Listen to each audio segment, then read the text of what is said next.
Alors on est dans un train, et moi je suis petite, et on me propulse dans les filets. Vous savez, il y avait avant, c'était moins moderne qu'aujourd'hui, alors il y avait des espèces de filets pour mettre les bagages.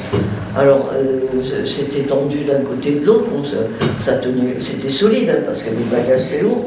Alors on me glisse là, pour faire de la place, hein, parce qu'on était un peu serré. Et puis je m'endors, avec le bercement du train, tout ça. Puis bon, le train s'arrête, alors j'entends des hurlements, des cris, on me réveille, je descends précipitamment, je suis à la porte du wagon, il y a une espèce de furie qui s'avance et qui essaie de me donner un coup on appelait ça un goumi, une espèce de caoutchouc comme ça, raide. Hein, alors elle essaie de me donner ça, moi je me penche et c'est la copine à côté de moi qui reçoit le coup de goumi, le nez en sang, tout. Nous voilà par terre on nous entasse derrière. Alors il fait nuit, une nuit noire, il n'y a pas de lumière, rien, et on nous entasse derrière ce qu'on voit être une cabane. Et autour de cette cabane, toute la nuit, il y a du mouvement, des gens qui viennent, qui repartent. On ne voit pas ce qui se passe. Et quand le jour se lève, qu'est-ce qu'on voit autour de ce bloc? Un amas de cadavres. Hein. Alors ça, j'aime autant vous dire que c'est la pire impression que j'ai eue au camp. J'ai ouvert des grands yeux, j'ai vu ces cadavres, je me suis dit, ah ben on vient là pour être tué, voilà c'est fini, on les tue. Alors ça c'était les mortes de la nuit, toutes les nuits il y avait plein de mortes, on était nombreuses hein, dans ce Ravensbrück. Donc voilà, on est derrière la morgue. Alors toutes les filles qui ont des responsabilités, les Polonaises qui transportent, qui occupent tous les emplois, elles transportent les mortes derrière la morgue et nous on voit ça. Alors, je vous dis, on ne sait pas d'abord ce que c'est. Hein, et puis au matin, c'est pas qu'il y ait une morte, c'est très refroidissant, hein, c'est le cas de dire. On est plutôt, impressionné. Alors, dans un premier temps, on nous entasse sous une tente. Il y a une énorme tente au camp, elle est grande, elle va jusque de l'autre côté là-bas, hein, une énorme tente. Et sous cette tente, on sera 3000, donc elle était énorme, hein, vous voyez. Alors on nous entasse là, et on reste là, je crois, 2-3 jours, pas très longtemps. Et puis après, on nous appelle, et on nous répartit dans des blocs. Et moi, je suis ce qu'on appelle NN, Nartun-Nebel, et j'atterris dans un bloc qui porte le numéro 32. Heureusement, c'est le meilleur bloc, habité seulement par des résistantes, belges d'un côté, françaises de l'autre, où la vie est acceptable. Bon, on était prisonnières, mais on est répartis dans des commandos de travail suivant nos capacités physiques.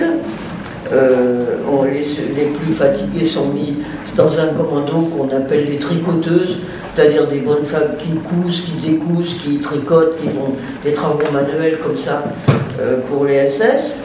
Et puis, alors, moi je suis jeune et costaud, pas très parce que je suis petite et mince, mais je suis en bonne santé.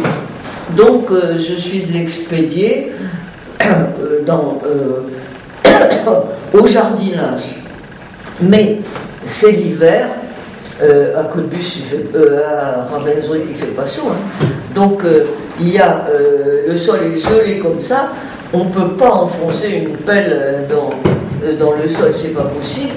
Alors on reste là, à attendre le soir, dans le froid, plié sur nos pelles. On se raconte des salades, des histoires, on chante des fois, on occupe le temps, quoi, voilà. Et puis le soir on rentre au bloc et on se réchauffe. Et si tout va bien, si ça ne les prend pas la nuit de nous faire sortir déshabillés pour désinfecter nos vêtements, parce que ça c'était une de leurs fantaisies.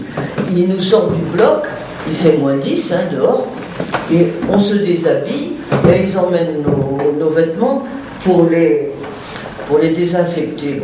Et donc ça revient, les vêtements tout fumants, tout. Donc, et puis il y a des tricheuses qui avaient des mauvais vêtements, qui essaient d'en récupérer des bons. Je vous dis pas, c'est une espèce de folie collective autour de nos vêtements qui reviennent de la désinfection. Alors finalement, on finit par se retrouver toutes avec quelque chose à se mettre sur le dos.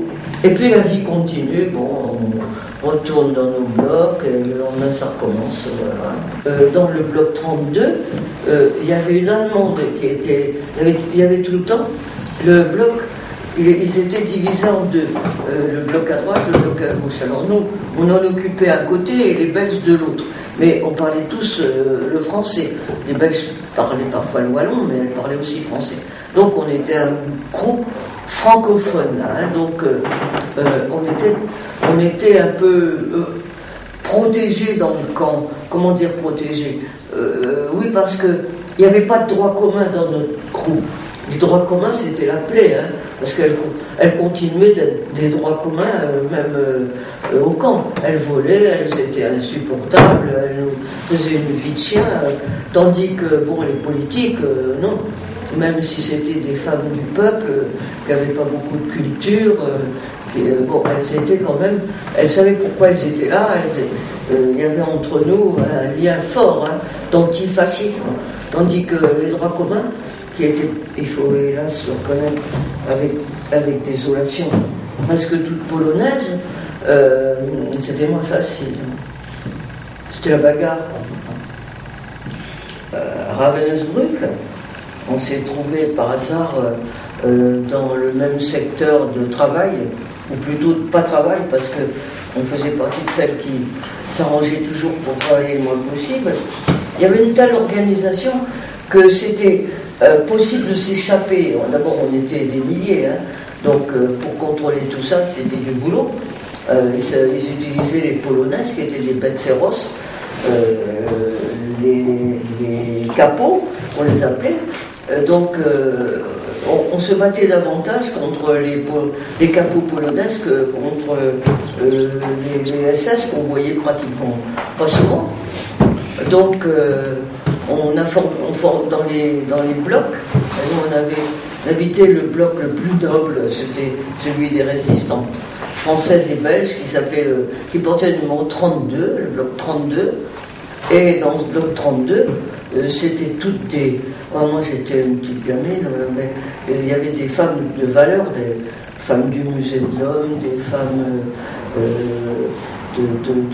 comment il s'appelait ce groupe de résistants importants venus de l'Angleterre, on ne sait plus, enfin des filles qui étaient dans la vie déjà des personnages importants.